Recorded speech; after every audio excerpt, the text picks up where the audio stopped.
ఓ రెండేళ్లు వెనకకు మరి చూడుండ్రి కవితక్క కథ ఎట్లుండేనో. అక్క చెప్పిందంటే అది ఎంత పెద్ద పనైనా కావాల్సిందే. మేడం వస్తుందంటే గులాబీ లీడర్లంతా గుంపులు గుంపులు పోయి ఎదుర్కొనేటోళ్ళు. ఏడికొచ్చినా మర్యాదలే అలాగుంటుండేనబ్బా. మరి ఇంట్లో ఏమైతాందో, రామన్నతో లొల్లేందో గాని పార్టీ ఆఫీస్కు పోతలేదు, ఈమె కాడికి పార్టోళ్ళు వస్తలేరు. ఇంత ఇంత ఇగో గీడ్దాకొచ్చింది కథ.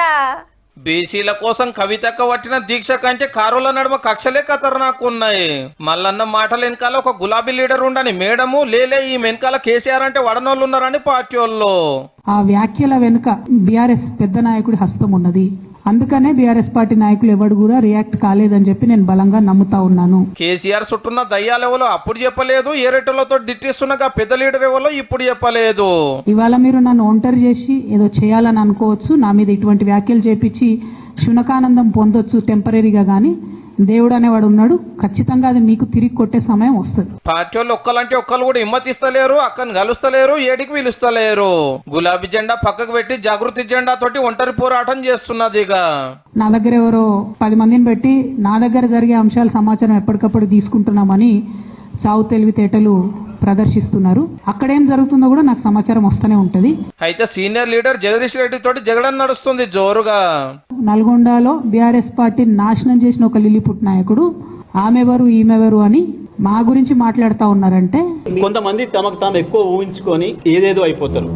ఇవాళ నల్గొండ జిల్లాలో ఒక సీటు కూడా రాలే. ఆయన సీటు సావు తప్పి కన్నులు ఉట్టవైన చందంగా చివరి నిమిషంలో అనుకోకుండా గెలిచినటువంటి సీటు కావచ్చు. కొంతమంది అసలే గెలవలేదు కదా, దాని గురించి లేవుతారు. మరి అంటే పేర్లు చెప్పలే గాని ఏదేదో మాట్లాడుతున్నారని ఇంకో 2-3 లీడర్ల గురించి మాట్లాడింది గట్టిగానే. ఈ లిల్లీపుట్ నాయకుడు మాట్లాడంగానే ఇంకో చిన్న పిల్లగాడు నిన్నగాక మొన్న మా పార్టీలోకి వచ్చిన వాళ్ళు కూడా ఎటుపడతట్టు మాట్లాడు. అసలు ఎవరు మీరు? మీకు తెలంగాణ ఉద్యమంతో సంబంధం ఏంది? బీఆర్ఎస్ అధికారంలోకి వచ్చినాక బీఆర్ఎస్ లోకి వచ్చి పదవులు పొంది ఉల్టా నా మీదనే మాట్లాడతారా మీరు? చిన్న పిల్లగానివి చిన్న పిల్లగానిలా ఉండు బాబు. నువ్వు పెద్దవాళ్ళ విషయాల్లో తలదూర్చకు, తెలియని విషయాల్లో అసలే తలదూర్చకు. కవిత మేడం చెప్తున్నగా పిల్లగాన్లు కౌశిక్ రెడ్డి కార్తిక్ రెడ్డిలే అని గులాబీ భవన్ లో గుసగుసాలు. గా దినం మల్లన్నతోటి గట్లా మాట్లాడిచ్చిందే మా పార్టీలని మేడం అంత క్లియర్ గా చెప్తే అన్న అయితే గా ముచ్చటే ఎల్లబెట్టలే. ఆమె దీక్ష గురించి గిట్లా అన్నాడు గాని వాళ్ళ నాయన కోసం దీక్ష కావచ్చు కానీ బీసీలు మా కోసం ఏం దీక్ష అంటలేం.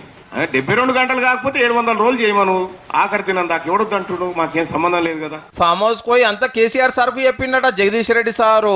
అదేందో గాని పార్టీ లీడర్ల గురించి ఎన్నో మాటలు ఎన్నో అంటున్నా అక్క మీద యాక్షన్ తీసుకున్నాడు కాదు కదా, కనీసం నోటీస్ కూడా ఇస్తలేరు. ఇదేందో మరి.